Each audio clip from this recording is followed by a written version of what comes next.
Salut, c'est Julien. Dans cette vidéo, on va voir les meilleurs outils à utiliser en tant que freelance. Donc, on est parti de suite. Et d'ailleurs, si tu souhaites aller plus loin, tu as en description ma masterclass gratuite sur le freelance où je te partage les stratégies que tu peux utiliser pour faire x2, x3 en termes de chiffre d'affaires sur ton activité. Et pareil, si tu n'es pas déjà freelance, eh ben, tu vois toutes les stratégies que tu peux utiliser pour ne pas connaître cette traversée du désert et être directement avec une activité qui tourne extrêmement bien. Donc, on est parti. Tout d'abord, pourquoi utiliser certains de ces outils en freelance? Alors tu vas le voir, la première raison, c'est pour gagner du temps. Les outils que je vais te partager vont te faire gagner énormément de temps. La deuxième raison, c'est pour signer plus de contrats, donc plus d'argent au passage. Et donc c'est non négligeable à ce niveau-là. Troisième élément juste ici, c'est pour prospecter de manière distinctive. Alors tu vois qu'il y a des outils de prospection qui clairement sont hyper intéressants parce que ça te permet d'avoir une approche qui est distinctive et donc qui est différente de la majorité des freelances à ce niveau-là. Et là, et le quatrième point, c'est pour prendre plus de plaisir aussi, parce que c'est aussi assez intéressant de prendre plus de plaisir, étant donné que les outils nous permettent de gagner du temps, mais au-delà de gagner du temps, bah, très souvent, ça va aussi nous faciliter le quotidien. Et donc, faire des actions de manière beaucoup plus simple grâce à des outils, bah, ça fait en sorte qu'on se sent mieux, on prend plus de plaisir, on galère moins. Tu sais, c'est un petit peu comme quand on a un ordinateur qui rame énormément, et ben, au bout d'un moment, c'est un enfer de travailler avec cet ordinateur parce que tout prend plus de temps, donc on prend plus de plaisir. Et les logiciels nous permettent de prendre plus de plaisir en facilitant un processus, que ce soit de prospection ou autre. Donc on est parti, on arrête de blablater. Le premier élément qu'on va avoir ici, c'est pour la comptabilité de son entreprise. Alors tu vois qu'il y a deux outils qui sont clairement géniaux.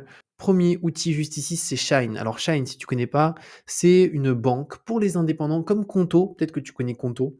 Shine, c'est un des concurrents et c'est vachement bien parce qu'en fait, si tu as une micro-entreprise ou même si tu es, en société, hein, si tu as une micro-entreprise, en fait, ce compte-là va te donner droit à pas mal, de choses dont on n'a pas accès sur un compte bancaire classique comme, imaginons BNP Paribas ou Société Générale.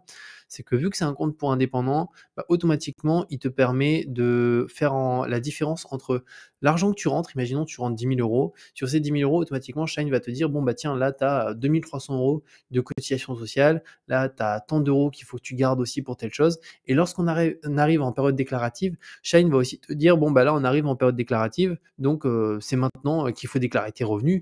N'oublie pas, sinon tu vas avoir des pénalités. Donc c'est un outil, on va dire, qui facilite finalement la gestion à ce niveau-là. C'est surtout un compte pro avec franchement un très très bon service à ce niveau-là. Donc ils ont aussi un service juridique et alors c'est une assistance juridique. Donc ça, c'est si on a des questions spécifiques par rapport à un point spécifique. Bah, vu qu'ils travaillent qu'avec uniquement des indépendants et beaucoup de freelance, bah clairement ils sont hyper calés là-dessus et donc ils peuvent nous aider aussi en tant que freelance. Donc vraiment top. Je te mettrai un lien si ça t'intéresse en description. Je crois que c'est 6 euros ou 8 euros par mois pour la carte bancaire pour le service complet. Donc il y a plusieurs offres. Moi, j'ai l'offre vraiment de base, la basique, mais ça me suffit largement. Ensuite, en deuxième élément, pour gérer sa comptabilité en entreprise, c'est un tableau de gestion. Alors là, tu peux créer ton propre tableau.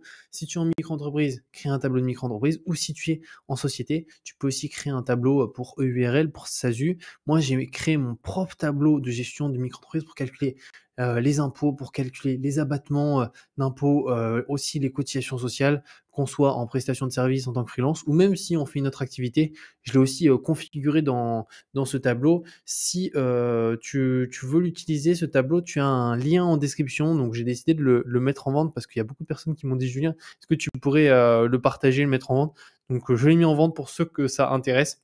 Donc ça permet de faciliter sa gestion et tout se fait en ligne. Donc ça permet d'avoir réellement une vision un peu plus globale. Ensuite, on passe après pour envoyer des mails en prospection. Alors si tu es freelance, il faut absolument faire de la prospection et pour ça, il faut utiliser certains outils afin d'acquérir de nouveaux clients. Donc là, on va parler de prospection qui est active. On va chercher les clients, on va pas se positionner sur la prospection passive parce que même s'il y a des choses à faire à ce niveau-là, c'est beaucoup moins intéressant en termes de clients et en termes aussi de montant de signature de contrat que la prospection qu'on va avoir qui est active. Alors pour envoyer des emails de prospection, pour éviter d'envoyer avec ta boîte mail personnelle, imaginons d'envoyer avec un Gmail ou un Outlook ou autre, ce que tu peux faire, c'est utiliser des outils comme ces deux-là, donc Systemio, MailerLite. Donc moi, dans mon cas, j'utilise Systemio. Le gros avantage, c'est que c'est gratuit jusqu'à 2000 abonnés au mail tout simplement. Donc si tu ajoutes, imaginons 2000 contacts, donc 2000 emails que tu récupères sur des sites web, sur LinkedIn ou peu importe, on fera aussi une vidéo sur le scrapping à ce niveau-là. Et bah, pour le coup, c'est gratuit et tu peux avoir des emails en envoi illimité gratuitement. Et donc ça, c'est un gros avantage et ça te permet aussi d'accéder à des choses dont tu n'as pas accès quand tu es sur Gmail ou Outlook, c'est les ouvertures. Est-ce que les personnes ont ouvert les mails? Est-ce qu'ils les ont ouverts à telle heure ou à telle heure? Tu peux aussi faire des relances, créer des séquences mail, donc une séquence, imaginons, de 3-4 emails. Et si la personne ouvre, imaginons un mail, on la retire de la séquence. Donc System.io, c'est vraiment génial. Je te mettrai un lien en description. C'est clairement, pour moi, le meilleur outil à utiliser. Et on a aussi MailerLite qui est vraiment bien.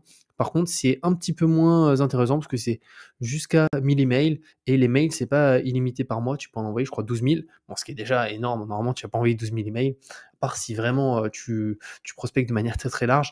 Mais en général, je pense que tu enverras moins de mails. En tout cas, moi, c'est mon cas. Il n'y a pas besoin d'en envoyer autant pour avoir de meilleurs résultats. En fait, ce qui compte, c'est vraiment la segmentation des prospects et pas de se dire, bon, j'inonde toute la France de mails et je vais avoir de nouveaux clients. Donc ça, c'est deux outils qui sont vraiment géniaux à ce niveau-là pour la prospection par email. Ensuite, pour la prospection vidéo. Alors moi, ce que j'aime bien faire, c'est de la prospection par email en intégrant de la vidéo. Donc du coup, il y a deux outils qui sont excellents. On a premier outil ici qui est Loom. Donc Loom, c'est 10 euros par mois ou 10 dollars par mois. Et ensuite, on a le second outil qui est ici, qui est Tela. Alors Tela, c'est un petit peu plus cher, 15 euros par mois. Par contre, c'est un petit peu plus puissant. On peut faire des trucs un peu plus beaux. Et donc moi, je préfère Tela, mais Loom, c'est vraiment génial. Donc ça, c'est deux outils si on fait de la prospection vidéo qui peuvent être vraiment, vraiment intéressants. Et même lorsqu'on doit juste même expliquer un truc à un client où c'est même pas de la prospection et qu'au lieu d'envoyer un mail, on fait une petite vidéo explicative, et ben c'est vraiment des outils, vraiment des outils qui sont géniaux. Ensuite, pour les visioconférences. Alors, c'est un élément qui est hyper important, c'est que souvent, quand tu vas faire des appels, que ce soit pour présenter un projet, faire un rendu, ou même tout simplement un appel pour découvrir le projet d'un prospect, pour le coup, tu as différents outils. Alors, tu en as plein d'autres, mais moi, j'aurais tendance à te conseiller ces deux-là, et même un des deux spécifiquement, tu vas voir pourquoi. Alors, on commence par Google Meet, puis pour Zoom. Alors, Google Meet, le gros avantage, c'est que la version gratuite, c'est 1 heure maximum d'appel. Donc, tu as beaucoup plus de temps sur Google Meet que Zoom. Zoom, la version gratuite, c'est 40 minutes d'appel et ça coupe.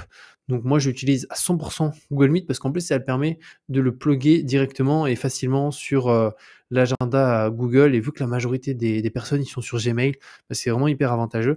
Et la version payante, elle est à 8 dollars. Et là, il n'y a aucune limite. Donc, c'est vraiment pas cher. Et de l'autre côté, Zoom, c'est 27 dollars, aucune limite. Donc, c'est beaucoup plus cher. Donc, moi, j'utilise Google Meet ici où c'est hyper intéressant. Donc, si tu dois choisir vraiment un outil de visioconférence, Google Meet, c'est vraiment le top. Notamment si tu es sur Gmail, si tu synchronises ça avec ton calendrier pour les appels et tout, c'est top. Ensuite, on a la prise de notes et les idées. C'est hyper important en tant que freelance de prendre des notes parce que tu vas avoir différentes idées, que ce soit directement pour tes clients actuels, où tu vas penser et réfléchir à certaines choses que tu pourrais faire pour eux, mais aussi sur des stratégies, sur des nouvelles offres que tu aimerais créer en freelance.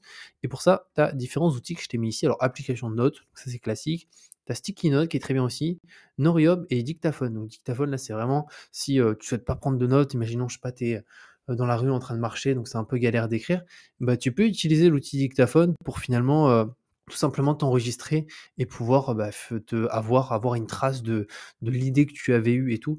Donc ça, je t'invite vraiment à prendre un maximum de notes dès que tu as des idées et tout, parce que des fois, on a une super idée et en fait, on l'a pas notée, que ce soit via Sticky Note, Noriob ou Application Note ou via le dictaphone. Et du coup, en grandissant, on l'oubliait. Là, on se dit, purée, mince, c'était cool, mais je sais plus c'était quoi. Et donc après, ça devient galère. Donc ça, c'est hyper important. Et ensuite, on a la partie gestion de projet. Donc là, c'est hyper cool pour suivre l'évolution d'un projet client. Et surtout, tu peux donner accès à ton client tout simplement à l'outil afin qu'il puisse lui aussi voir globalement l'évolution du projet, où il en est, est-ce qu'il y a du retard, etc. Et là, tu en as trois principalement. Donc, tu as Trello, Monday, Asana. Asana, c'est le plus poussé. Donc, quand on est seul, c'est pas forcément obligatoire d'avoir Asana. Monday, Trello sont beaucoup plus accessibles que Asana. Mais les trois sont gratuits, donc ont une version gratuite. Ils ont des options payantes. Mais franchement, le gratuit, en tout cas sur Trello et Monday, est vachement bien. Après Asana, à voir, parce que Asana, c'est beaucoup plus si on fait de la gestion de projet à plusieurs. Et donc, la Trello, Monday, on peut en faire à plusieurs parce que c'est fait pour. Mais même si on est freelance tout seul, c'est deux outils qui sont géniaux. Donc voilà par rapport à ces différents outils qui sont clairement top. Si tu es freelance, que ce soit pour la prospection vidéo, pour envoyer des emails en prospection, pour les visioconférences, pour la prise de notes et pour, la gestion de projet, juste ici et aussi la comptabilité. Donc n'hésite pas si tu as la moindre question à la mettre dans les commentaires. Je mettrai les liens de tous ces outils en description, que ce soit le tableau de comptabilité micro-entreprise, Systemio, les outils de prospection, juste ici à ce niveau-là. Et pareil, s'il y a des bonus, je te mettrai les bonus, que tu as en passant par les liens et tout. Et je te dis à très bientôt pour une nouvelle vidéo. Si tu souhaites aller plus loin, je te mets aussi la masterclass 100% gratuite que tu peux suivre pour vraiment, décupler ton chiffre d'affaires en tant que freelance et faire un x2, x3, x4 au cours des, prochains mois. Et si tu te lances aussi, ça te permettra d'éviter, cette fameuse traversée du désert qu'on peut connaître en tant que freelance. Là, tu verras toutes les erreurs à éviter. Et je te dis à bientôt.